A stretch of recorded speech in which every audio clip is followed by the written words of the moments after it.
Hoje foi o final da Copa e a gente acabou de ver a Argentina perder. Então, para celebrar, a gente veio pra praia curtir, porque está um belíssimo dia para dizer bye bye, Argentina, vocês não ganharam.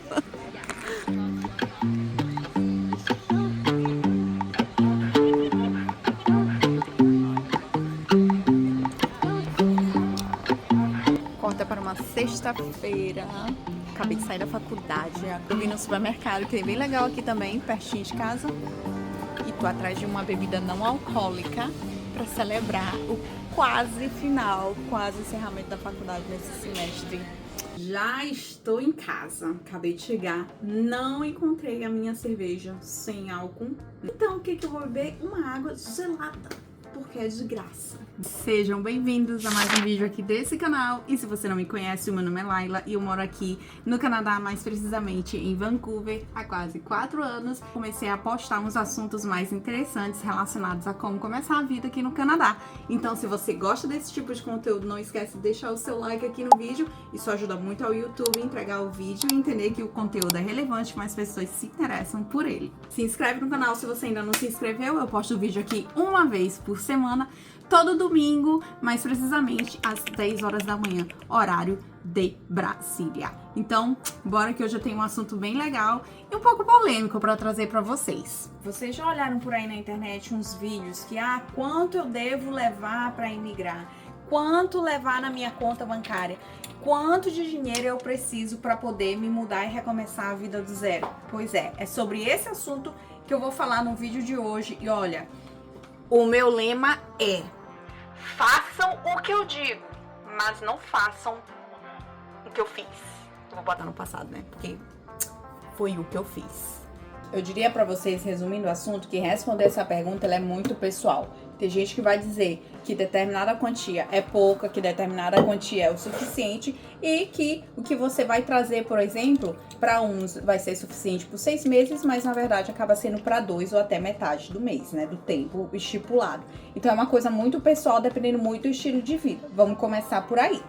Quem é você, o que você faz, quais são as suas expectativas, vai determinar muito a quantidade de grana que você precisa trazer. E também como você vai gastar essa grana. Uma coisa que é essencial quando você começa a se programar e a pensar em morar fora é ter mais ou menos ideia de como que vai ser o seu estilo de vida nos primeiros meses. E outra coisa, você tem que estar muito ciente de que a vida pode demorar um pouquinho para de fato começar a acontecer por aqui. E não vou esquecer de um detalhe muito importante: quanto tempo você vai passar por aqui. Deu uma vontade de tomar alguma coisa assim geladinha para conversar com vocês? Eu volto já. Bom, nesse vídeo aqui hoje eu não vou falar exatamente como que eu vim pra cá, dando todos os detalhes, e nem vou falar de planejamento, porque não é muito meu forte, né? Mas, se você tem interesse em saber um pouquinho mais detalhado como que eu vim, com que tipo de visto ou por quanto tempo, eu vou deixar aqui no cantinho, vai aparecer para vocês o link dos vídeos que vai guiar vocês para outros vídeos com mais detalhes sobre a minha chegada e toda a minha vinda, enfim, todos esses tralalás, né, de início da imigração. Não é que eu não queira falar sobre essas coisas com vocês, mas é porque senão eu perco o foco e o assunto principal é quanto que eu trouxe. Sem mais enrolações, eu vou direto ao ponto. Quanto que eu trouxe quando eu vim pro Canadá? Um pequeno detalhe é, eu não vim com a intenção de mudar. Então, guarda essa informação porque ela é extremamente importante. Mas eu trouxe $1.500 canadenses. Isso é muito dinheiro para passar, sei lá, 20 dias, 30 dias só, ou é o suficiente? Ou, meu Deus, como que isso eu trouxe $1.500? É o seguinte, há muitos anos atrás eu morei nos Estados Unidos e eu consegui ainda trazer umas merrequinhas de dólar americano, né? E deixei guardado. Esses dólares ficaram guardados por aproximadamente 6 a 7 anos e, pasmem, eu botava os meus dólares pra pegarem sol, porque eu não queria que eles mofassem, porque eu sabia que um dia eu ia usar eles. Eu botava as minhas cédulas para tomarem um banho de sol. Não é mentira. Não queria de jeito nenhum perder essas cédulas. Eu tinha certeza absoluta que um dia eu ainda ia voltar a utilizar elas. E não é que eu tava certa. Vou fazer um drink, tá, gente? Enquanto eu tô conversando com vocês. Vou inventar uma bebidinha aqui com umas coisinhas que eu tenho em casa. Eu tenho aqui umas cranberries, né? Secas, tipo uva passa, só que ela é azedinha. Eu amo. E eu vou botar logo aqui umas aqui, né, na taça. Deixa aqui meus moranguinhos já, né? Ó, gente, sexta-feira, ó, a unha toda comida já. Vou pegar aqui os moranguinhos e vou botar aqui na taça.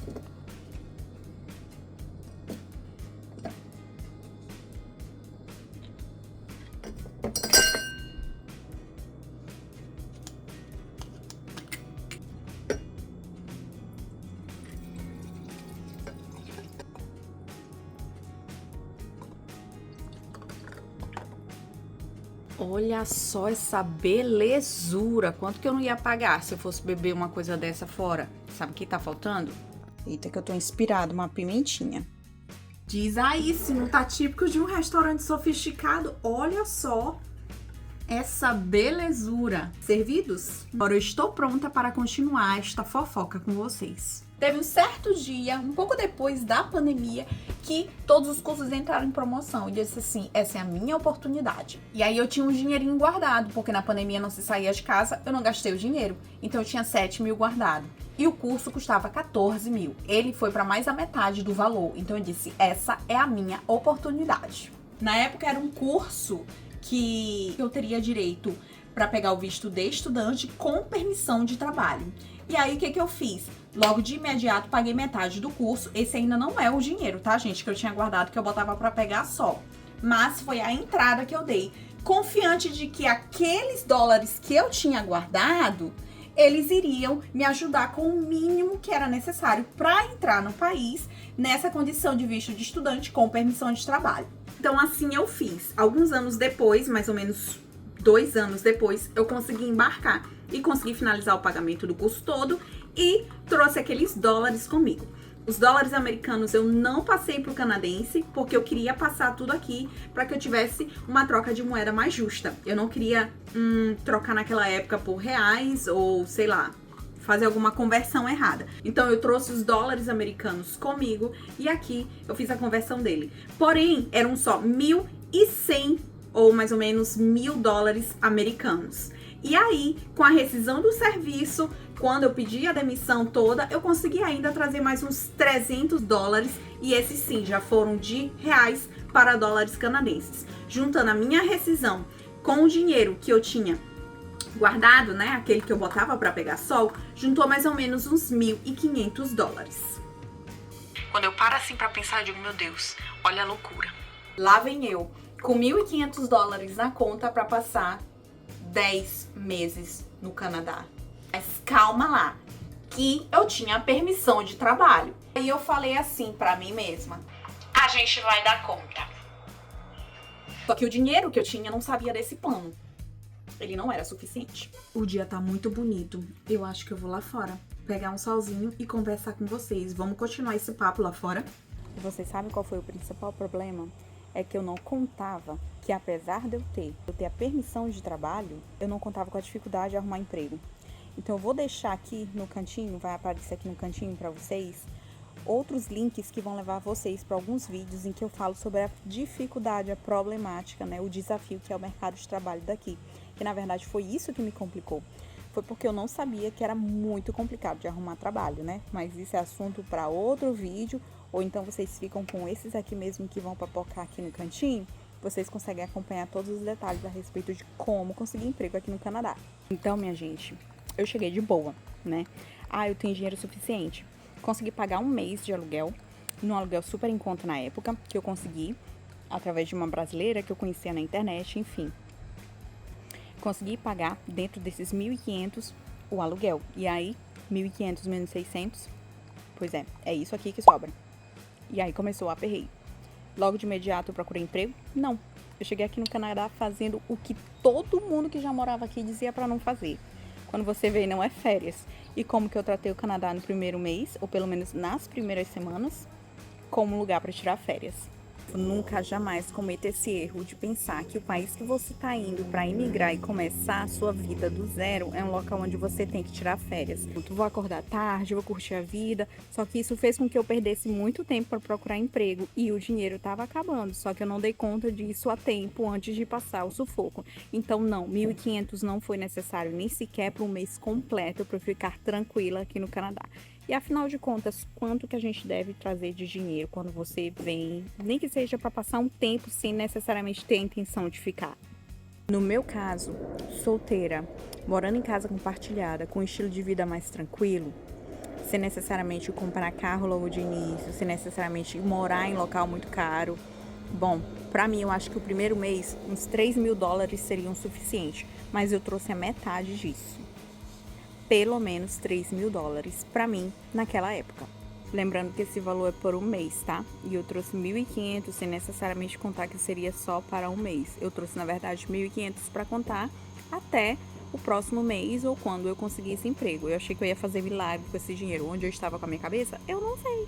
Agora, se você vem em casal, os dois têm permissão de trabalho, ou pelo menos um tem permissão de trabalho e o outro trabalhar por meio período, você consegue, de fato, não passar tanto aperreio assim.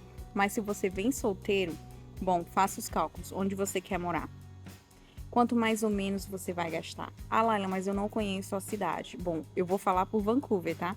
Então, se você vier para uma casa compartilhada e você quiser morar dentro da grande Vancouver, ou pelo menos em downtown, você não vai gastar menos, por exemplo, do que se for uma casa compartilhada. Você não gasta menos do que $1.000 para compartilhar um apartamento aqui no centro de Vancouver. Mas se você for para cidades ao redor de Vancouver e você for compartilhar casa, você consegue aí baixar o seu budget, na verdade, né, que é o seu orçamento para mais ou menos uns $800 a $900. Então, depende muito de onde mais ou menos você pretende morar. Agora, se você vier para morar em apartamento individual, só que você vai morar com o seu parceiro, por exemplo, e você quer morar aqui no centro de Vancouver, em downtown, você não vai gastar menos do que $3.000 por mês só de aluguel. Vancouver é uma cidade muito cara, então você tem que ter muito cuidado com a questão financeira e principalmente o que pega a maior parte de todo o salário ou dinheiro que você tem, que é o aluguel. Então, o resumo de todo o vídeo é: não, $1.500 para o primeiro mês não foi suficiente para mim. E detalhe, eu trouxe 1.500 apenas, sem saber quando que de fato eu iria conseguir começar a ter dinheiro aqui, a fazer dinheiro aqui, no caso, a trabalhar. Então eu aconselho você dar uma pesquisada nos custos financeiros locais, a média de aluguel da cidade que você pretende e o estilo de vida que você está planejando levar logo ali nos primeiros meses, eu diria que até nos 2 primeiros anos, porque você, com 2 primeiros anos depois que você se muda, é o ano que você vai estar ali começando a escalar a sua vida e significa que você vai trabalhar bastante e você vai precisar de dinheiro. Então, se você tem vontade de vir para cá, para o Canadá, dá uma estudada mais ou menos e assim você consegue ter mais ou menos um parâmetro de quanto que você pretende trazer. Então, para cá, para Vancouver, eu diria que por mês você teria que trazer em torno de $3.000 para você solteiro. Se você vier em casal e com família, aí já é outra história que eu não consigo ajudar vocês nesse orçamento base.